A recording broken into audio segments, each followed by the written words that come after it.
उत्पत्ति की किताब उसका 4 चैप्टर।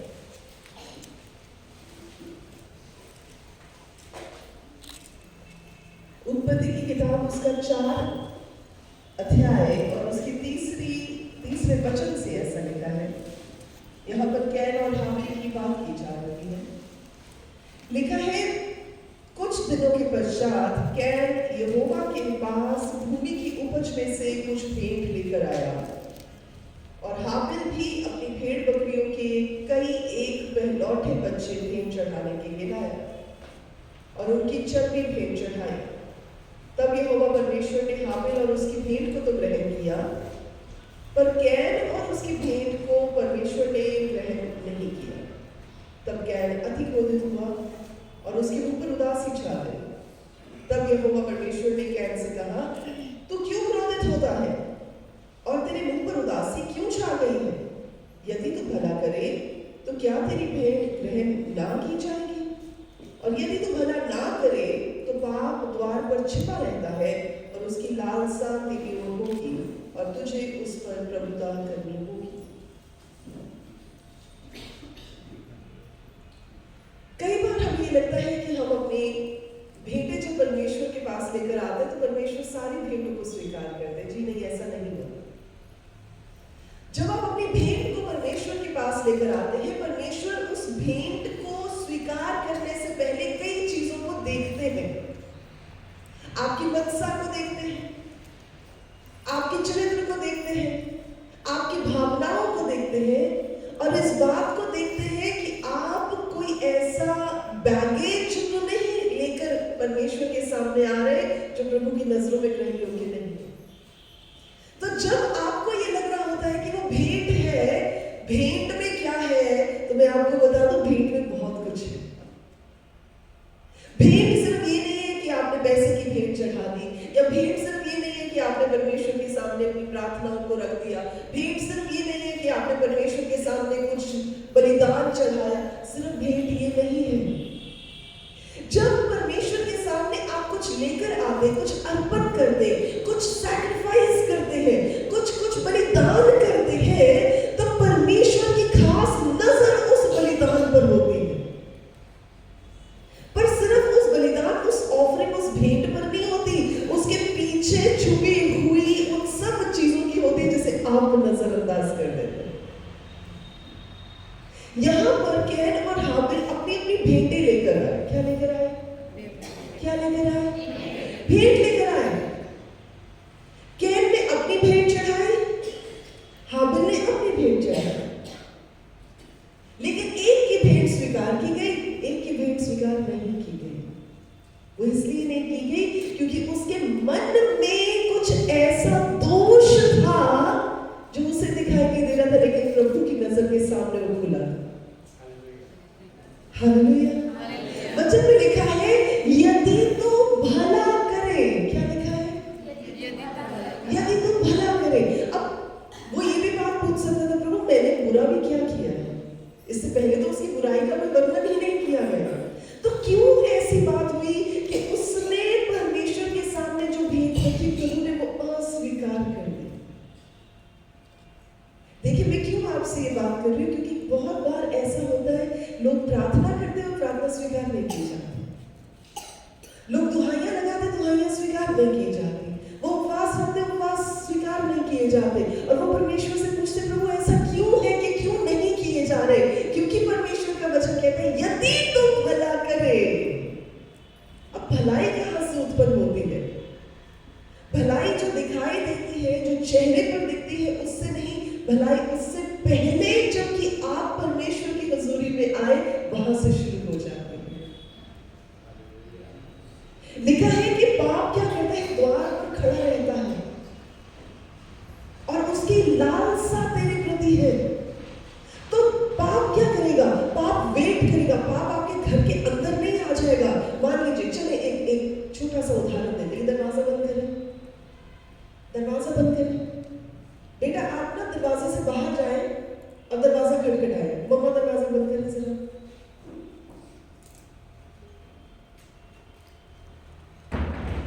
देखिए, अब मैं आपको दो उदाहरण देने जा रही हूं। रहे हो।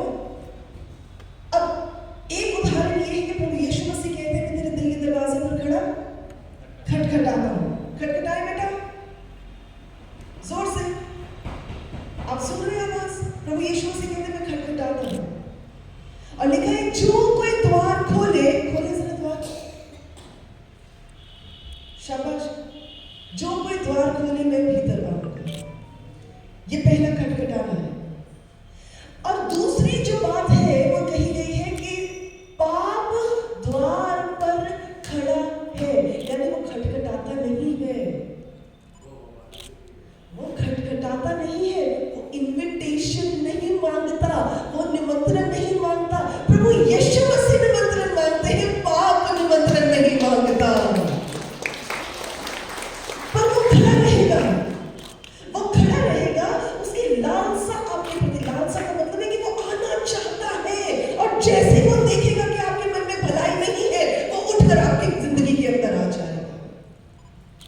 तो जब आप ये सोच रहे हैं कि मेरी जिंदगी में तो कुछ बुरा नहीं है, क्योंकि बुरा का मतलब ये नहीं होता है कि आपने कुछ कत्ल कर दिया, आपने किसी का हक मार लिया, आपने कुछ बड़ा काम कर दिया, वो नहीं है। जहां भलाई नहीं है वो बुराई है। परमेश्वर का वचन कहता है यदि तू किसी का भला कर सके, तेरी कैपेसिटी है कि तू किसी का भला कर सके, और तू ना करे तो तेरे निमित्त पाप गिना जाएगा। यानी कि ये दोनों ऑपोजिट है, एक दूसरे के खिलाफ है, विरोध में है। यानी एक तरफ भलाई है और दूसरी तरफ, अगर आप बुराई नहीं कर रहे तो आप ये कह सकते हैं नहीं मैं तो कोई बुरा काम नहीं करता।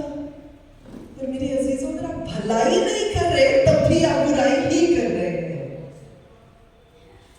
समझाइए आपको ये बात? परमेश्वर आपसे क्या चाहते हैं कि आप भलाई करते रहें। आप कहिए मैं न्यूट्रल हूं, ना मैं भलाई कर रहा हूं ना मैं बुराई कर रहा हूं। नहीं नहीं नहीं, अगर आप भलाई नहीं कर रहे तो वो बुराई ही है। भलाई कैसे कर सकते हैं? भलाई कैसे कर सकते हैं? परमेश्वर के वचन को दूसरों तक पहुंचाकर। भलाई कैसे कर सकते हैं? जिसको जरूरत है उसकी जरूरत में खड़े होकर।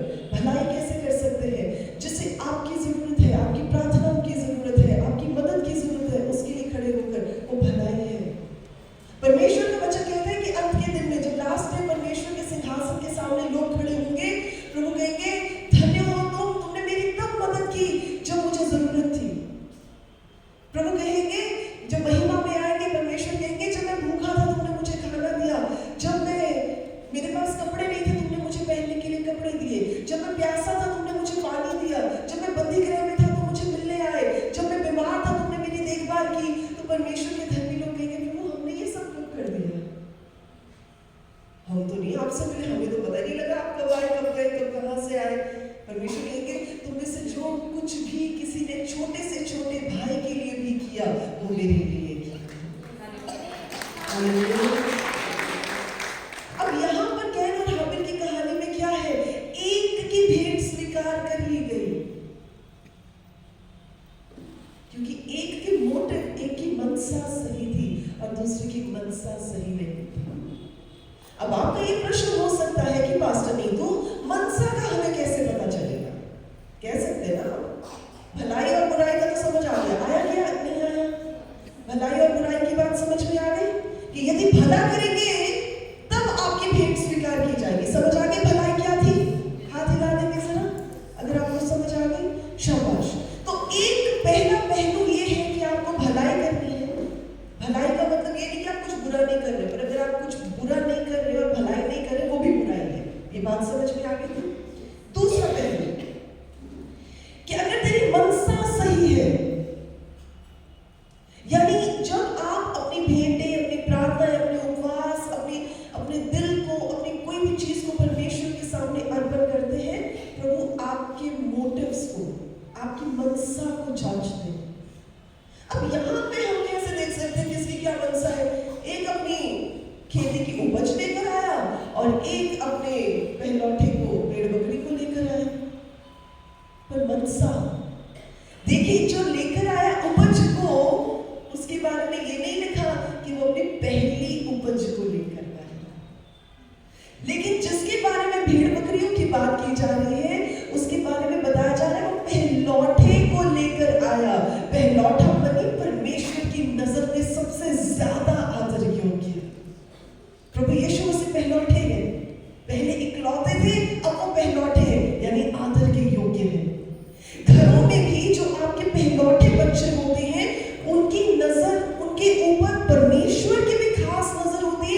शैतान की भी खास नजर होती है, क्योंकि जो घर का पहलौठा होता है वो परमेश्वर के लिए अर्पण किया जाता है, वो परमेश्वर के लिए डेडिकेट किया जाता है।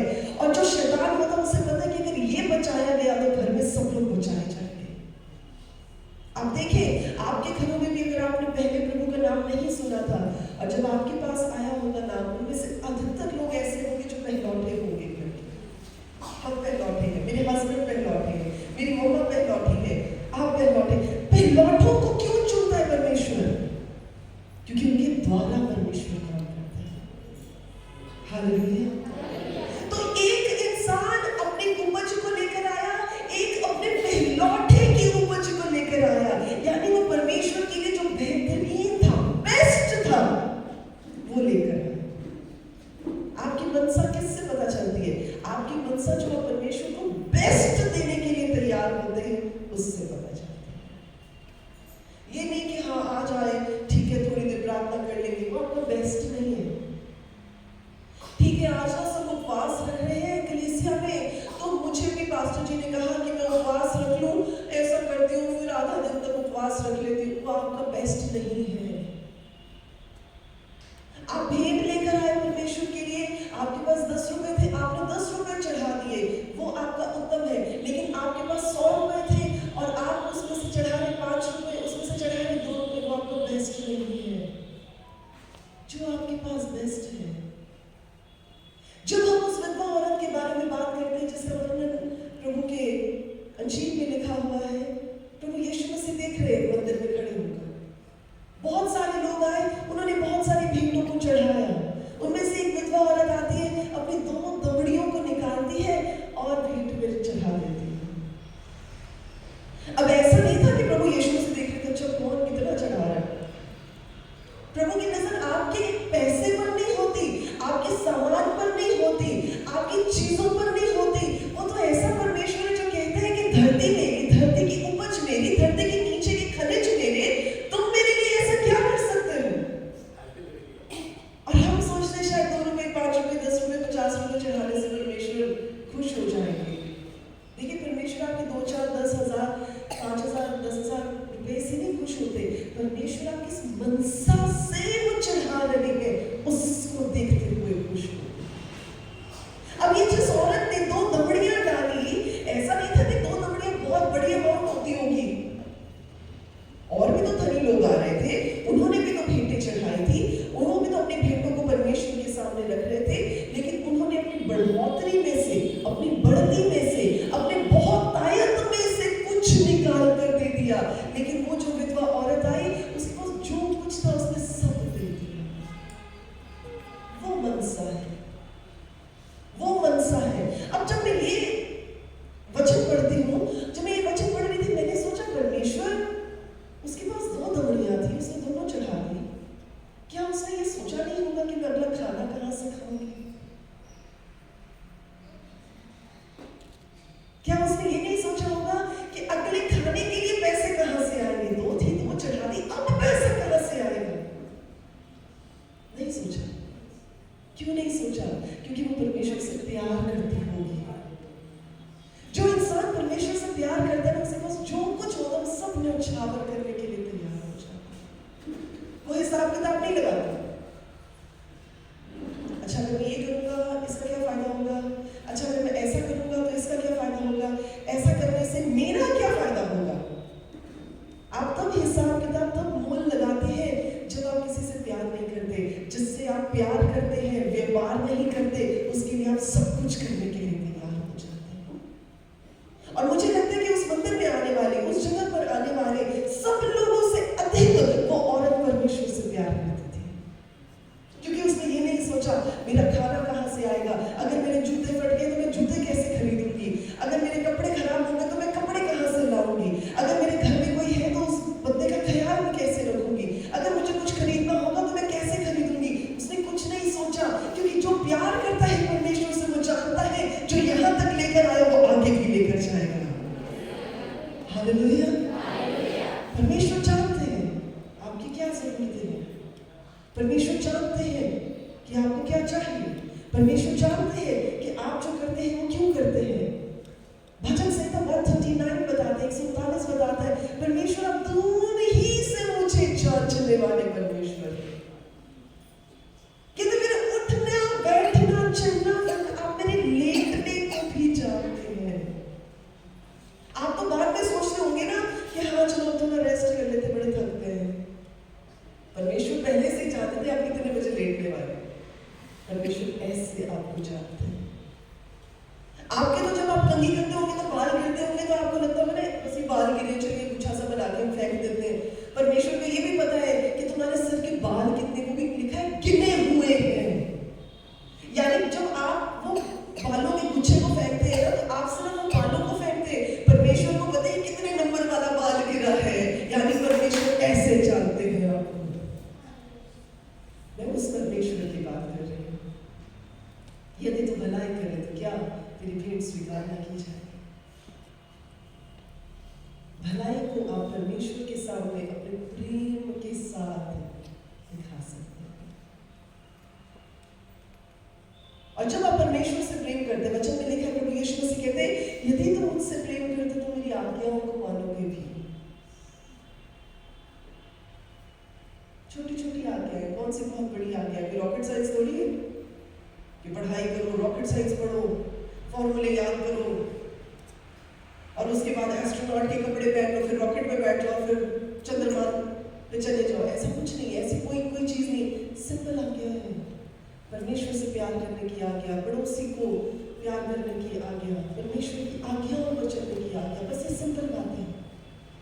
अपनी जिंदगी को पवित्रता की जिंदगी में बदलने की आज्ञा, और कुछ नहीं है। और आपको वास्तविक तरीके में बताऊं, बहुत मुश्किल है। हम कहते हैं ना बहुत मुश्किल है परमेश्वर की राहों पर चलना। वो इसलिए मुश्किल है क्योंकि संसार विपरीत डायरेक्शन में चलता है। अगर आपको पाप करना ना सिखाया जाए तो आप पाप नहीं करेंगे। अगर आपके आसपास के वातावरण में गलतियां, गुनाह, पाप, चोरी, झूठ, बदला, ईर्ष्या, ये चीजें नहीं होंगी तो आपको आएंगी नहीं। बच्चा चलना कब सीखता है? जब छोटा बच्चा है। जब आपके पास ये छोटा बच्चा हो तो चलना शुरू हो गया? नहीं चला, टाइम लगा, अब चलता है, अब चलता है। तो कैसे उसने चलना शुरू किया होगा? उसने देखा होगा कि दो पैरों पर सब चल रहे हैं मेरे घर में। मेरे मम्मी भी दो पैरों पर चल रही है, मेरे पापा भी दो पैरों पर चल रहे हैं। क्या हो अगर मम्मी और पापा सब रिड़ने लग जाए तो बच्चा कभी अपने पैरों पर खड़ा ही नहीं होगा, क्योंकि उसे लगेगा यही तरीका है चलने का। देखिए जब बच्चा चलना शुरू करता है उसका बैलेंस नहीं बनता, वो गिरता है। कुछ समय वो अपने हाथों और पैरों पर चलता है, पर जब वो देखता है कि नहीं ये तरीका नहीं है, वहां तक पहुंचना है, यानी कुछ देखोगे तब पता चलेगा कहां जाना है। संसार हमें वो दिखाता है जो शैतान करवाना चाहता है, इसलिए संसार में चलना मुश्किल है परमेश्वर के वचनों पर चलकर। और अगर सिर्फ परमेश्वर के बारे में ही सोचेंगे, सिर्फ परमेश्वर की ही राहों पर चलेंगे तब मुश्किल नहीं लगेगा, क्योंकि पता है हमें संभालने वाला हमारे साथ साथ चलता है। ये मान लीजिएगा कि सड़क हो या ये जमीन है तो इस पर चलना कितना आसान है। मैं चल पा रही हूँ, आप भी चल पाएंगे। चलते हुए आए, आप में से कोई उड़ता हुआ तो नहीं आया, बाहर से उड़ के तो नहीं आए, सब चल के आए। जो चल के आए हाथ हिलाने जरा थोड़ा सा, आप सब चल के आए। अब एक बात बताऊं आपको, पतरस भी मेरे और आपकी तरह एक इंसान था। एक दिन उसने अचानक नाव में बैठे हुए देखा कि प्रभु यीशु मसीह पानी पर चल रहे हैं। अब मैं और आप सोच सकते कि हम उड़ सकते हैं? सोच ही नहीं सकते। हम कैसे उड़ सकते? कोई पंख थोड़ी है हमारे। हम पानी में हम तैर सकते हैं, हम पानी पर चल नहीं सकते। क्यों? क्योंकि हमने किसी को चलते हुए देखा ही नहीं। पतरस ने देख लिया, और जब उसने देख लिया उसने कहा प्रभु यदि ये आप है तो मुझे भी आज्ञा दे, मैं भी पानी पर चलूं। और वचन में लिखा है प्रभु ने कहा आ, और उसने क्या किया? नाव में से पांव बाहर निकाला और वो पानी पर चलने लग गया। प्रभु ने कहा आ, क्या कहा? क्या कहा? क्या कहा? क्या कहा? यानी एक व्यक्ति यदि परमेश्वर की आवाज को सुनकर पानियों पर चल सकता है तो क्या हम परमेश्वर की आवाज को सुनकर संसार में नहीं चल सकते?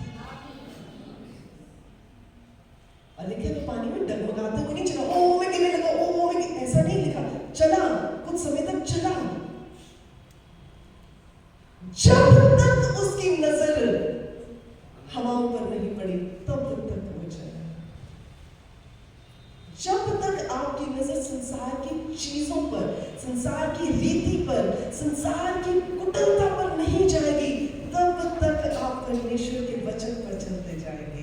जिस दिन आपकी नजर इधर उधर हिली तो आप डूबेंगे, आपको लगेगा मैं संभल नहीं पाऊंगा, पर परमेश्वर का वायदा है। प्रभु कहते हैं यदि तू पानियों में से भी होकर जाएगा तो पानी तुझे डुबो नहीं सकेंगे। क्यों? क्योंकि उससे पहले अज़ाया नबी की किताब 43 चैप्टर में परमेश्वर ये बात कहते हैं कि मैं हर जगह तेरे साथ साथ रहूंगा।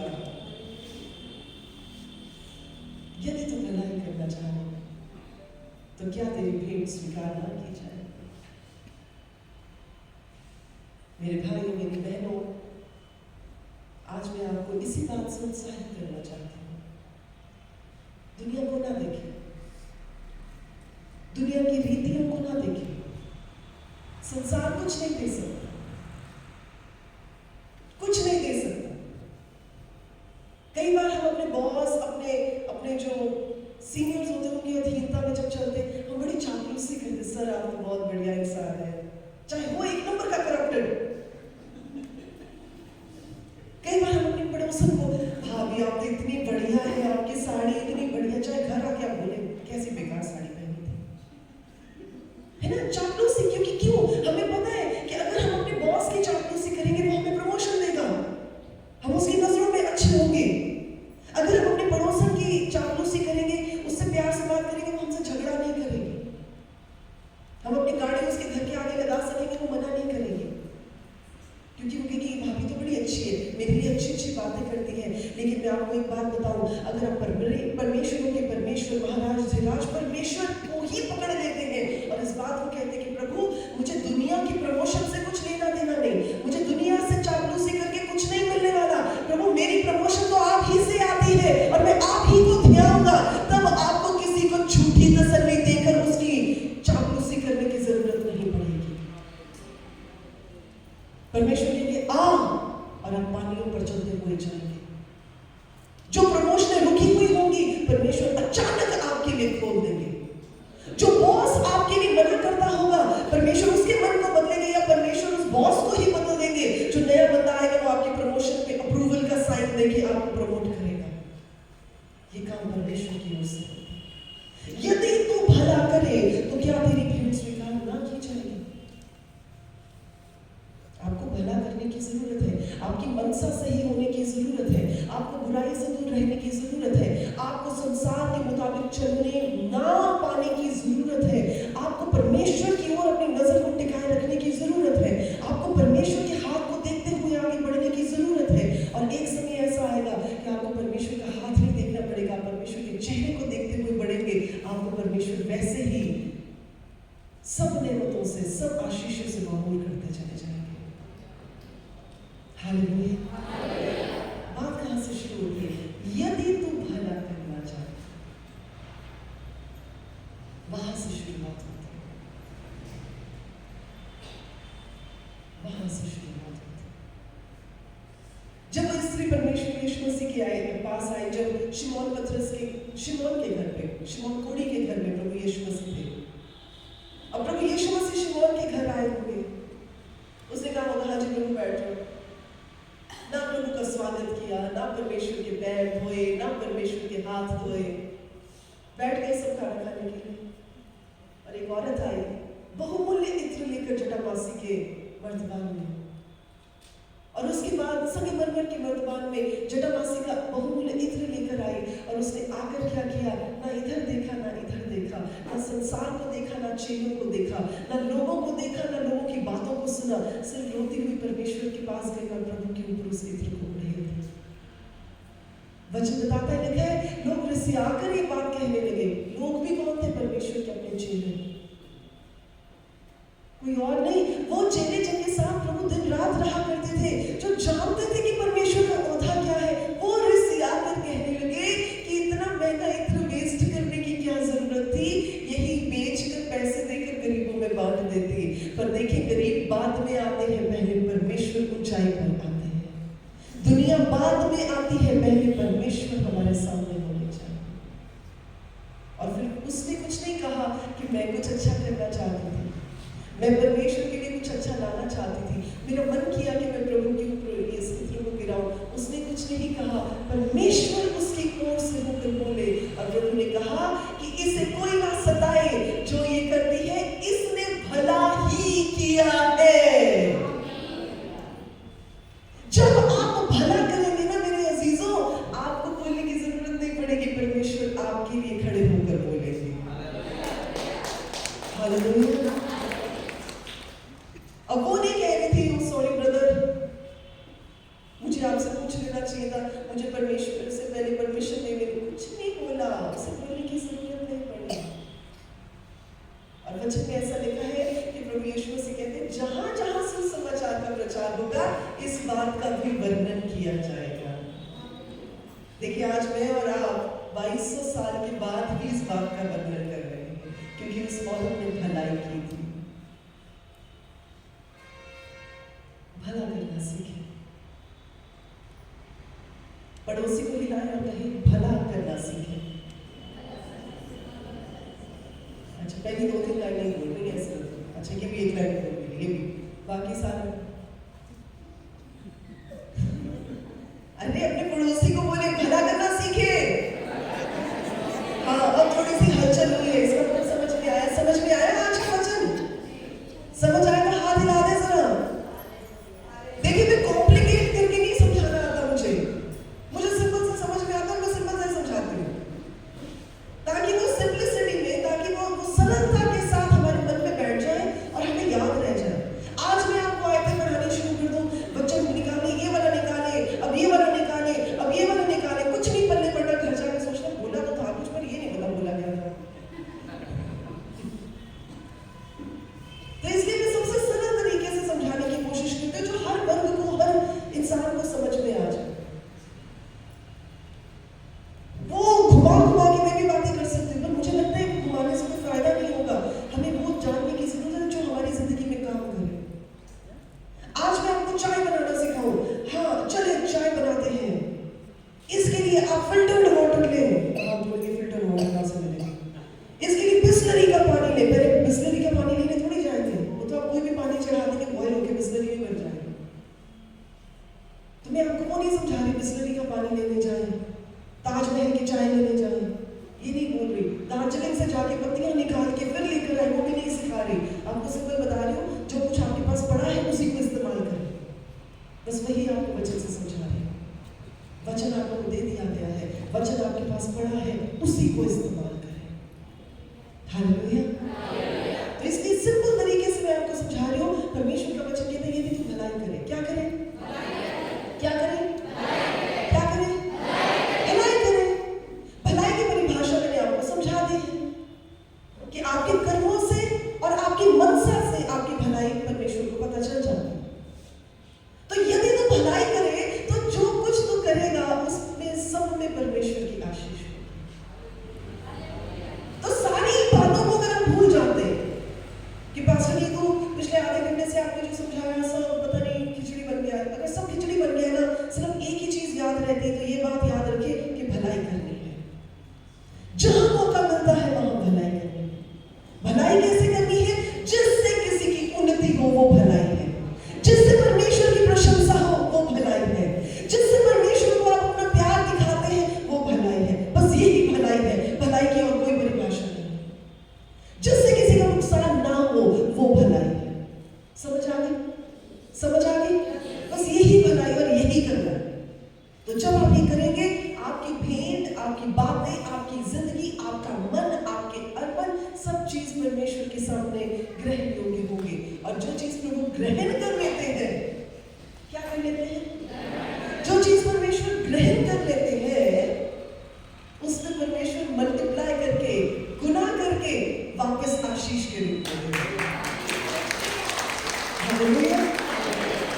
बस इतनी ही बात याद रखनी है आपको, तो बाकी सब भूल जाते हैं। वैसे तो याद रखिएगा, सिंपल था, पर अगर फिर भी भूल जाते हैं सब कुछ, तो सिर्फ यही बात याद रखिएगा कि भलाई करनी है।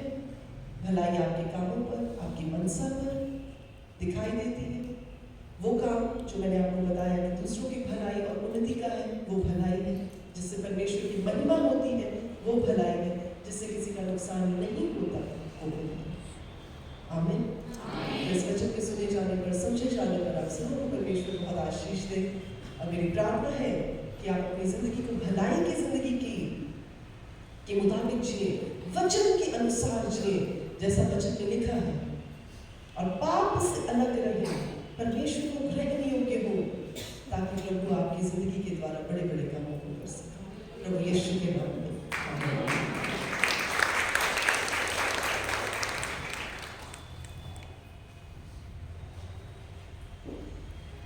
हालेलुया। मैं विश्वास करता हूँ हम सब जरूर आशीष पाए हैं, यदि तो भलाई करो। ये समय है कि हम अपने भेंट को प्रभु के सम्मुख लेकर के आएंगे, एक भजन गाएंगे और अपने भेंट को प्रभु के सम्मुख लेकर के आएंगे। मैं यीशु के साथ धुन में चलूंगा, दिन और रात उसके पीछे न चलूंगा, पीछे चलूंगा फतह पाऊंगा, यीशु मेरा मुझे मसलूब।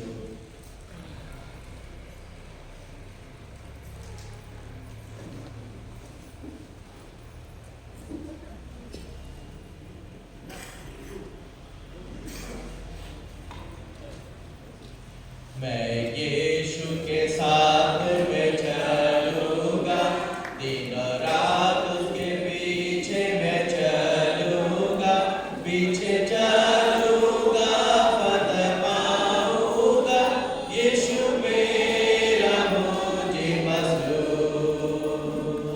चलते चलते दूर में यीशु के साथ, चलते चलते थामते यीशु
आइए आपको बात करें और प्रभु का धन्यवाद दें आज के इस सुंदर आशीष के लिए जो आप उसने अपनी दासी के द्वारा अब तक पहुंचाई है। सच में मेरे प्रियो, ये अंतिम बारिश है, दो ही बारिश है बाइबल में, पहली और आखिरी बारिश, और ये आशीषों की बारिश है। खुदा ने वादा किया है, इसीलिए 14 के 26 आयत में लिखा है, मैं मेरे को ठीक समय पर बरसाऊंगा और ये आशीषों की बारिश होगी। मेरे प्रियो बच्चों, मैं आपसे यही कहना चाहता हूँ, ये सुंदर अवसर ईश्वर ने, खुदा ने आपको दिया है, ये मनुष्य की तरफ से नहीं है, क्योंकि वो नहीं चाहता कोई भी नाश हो। आइए प्रार्थना करेंगे और धन्यवाद है सुंदर वचन के लिए, उस आशीष के लिए जो उसने अपने दासी के द्वारा हम तक पहुंचाए गए। धन्यवाद पिता परमेश्वर, हृदय से धन्यवाद देते हैं आज आपका हम आपके तमाम उत्तम आशीषों के लिए जो आप प्रतिफल हमें देते हैं। आपका धन्यवाद देते सुंदर आशीष के लिए पिता, जो अवसर आपने हमारे जीवन में दिया